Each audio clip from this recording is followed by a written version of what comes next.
Iran में छिड़ी जंग के बीच पाकिस्तान के रावलपिंडी में मौजूद पाकिस्तानी सेना के नूर खान एयरबेस पर अफगानिस्तान की सत्ता पर बैठे तालिबान ने हमला कर दिया।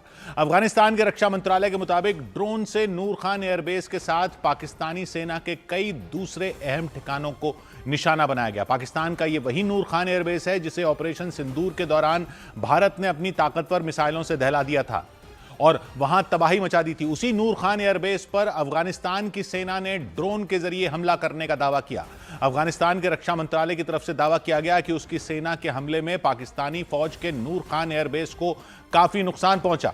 इस बात का भी दावा किया गया कि नूर खान एयरबेस की तरह बलूचिस्तान प्रांत के क्वेटा में और खैबर पख्तूनख्वा प्रांत में कई पाकिस्तानी सेना के सैन्य ठिकानों को भी निशाना बनाया गया। कुछ रोज पहले पाकिस्तानी सेना ने अफगानिस्तान के काबुल, बगराम, कंधार और नंगरहार समेत कई जगहों पर एयर स्ट्राइक की थी। वहां बड़े पैमाने पर तबाही मचा दी थी। पाकिस्तान की तरफ से दावा किया गया कि उसके हवाई हमलों में 400 से ज्यादा तालिबानी लड़ाके मारे गए और 500 से ज्यादा घायल हो गए। और अफगानिस्तान के रक्षा मंत्रालय ने दावा किया कि पाकिस्तान के उसी हमले के जवाब में नूर खान एयरबेस समेत पाकिस्तानी सेना के कई ठिकानों पर हमले किए गए। लेकिन दावा किया गया कि नूर खान एयरबेस पर हमला होने के बाद अफगानिस्तान और पाकिस्तान के बीच छिड़ी जंग और भड़क गई।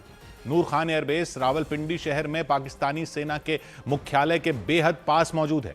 मतलब नूर खान एयरबेस पर अफगानिस्तान ने ड्रोन से हमला कर पाकिस्तान की सेना को खुली और सीधी चुनौती दे दी। एयरबेस पर हमले के बाद अफगानिस्तान की तरफ से पाकिस्तान को धमकी दी गई कि अगर पाकिस्तानी सेना के विमानों ने अफगानिस्तान में घुसने की कोशिश की तो उस पर इस तरह के हमले जारी रहेंगे। सूत्रों के मुताबिक नूर खान एयरबेस पर हुए हमले के बाद पाकिस्तानी सेना बुरी तरह तिलमिला गई। इसके बाद एक बार फिर पाकिस्तानी सेना के लड़ाकू विमानों ने अफगानिस्तान के काबुल पर एयर स्ट्राइक कर दी और बड़ी संख्या में तालिबानी लड़ाकों को मार गिराने का दावा किया। लेकिन पाकिस्तान के लिए मुसीबत तब और बढ़ गई जब ईरान में वहां के supreme leader Ayatollah Ali Khamenei के मारे जाने के बाद इस्लामाबाद में अमेरिकी दूतावास के बाहर शिया समुदाय के लोगों ने बवाल कर दिया।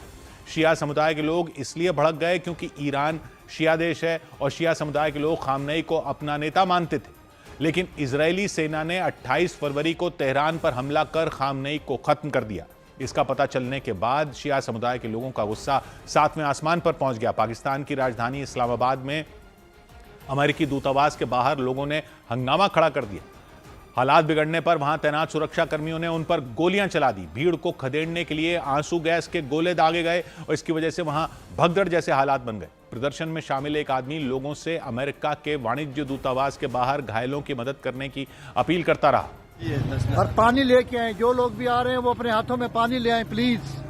रुमाल और पानी, कोई भी गीला कपड़ा। इस्लामाबाद की तरह पेशावर में भी शिया समुदाय के लोगों ने अमेरिका के वाणिज्य दूतावास के बाहर प्रदर्शन किया। जबकि एक रोज पहले कराची में भी शिया समुदाय के लोगों ने खामनेई के मारे जाने की खबर मिलने के बाद बवाल कर दिया था। लोगों की भीड़ ने अमेरिका के वाणिज्य दूतावास पर हमला किया और अंदर घुसने की कोशिश की थी।